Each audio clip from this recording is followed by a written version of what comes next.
Alright guys, in this video I'm gonna explain how you can open up a community chest like this one. So basically what you need to know is that if you land on this spot right here, it will increase the jackpot of the community chest. But how do we actually open it? Well, it's very simple. There are two ways of how you can get even bigger rewards and open them.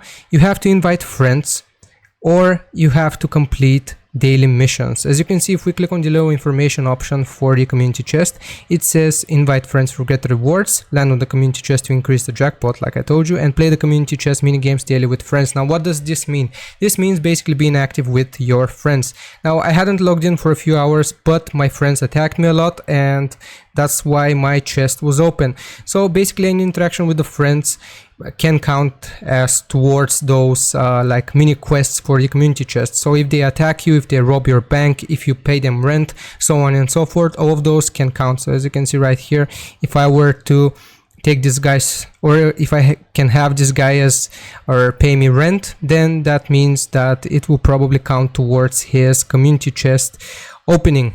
So yeah, that's how you do it. Basically be active with your friends, try to add as many people as you can, and that's it really. That's how you open up a community chest in Monopoly Go. Hope this was informative. Don't forget to like and sub. I'll see you next time.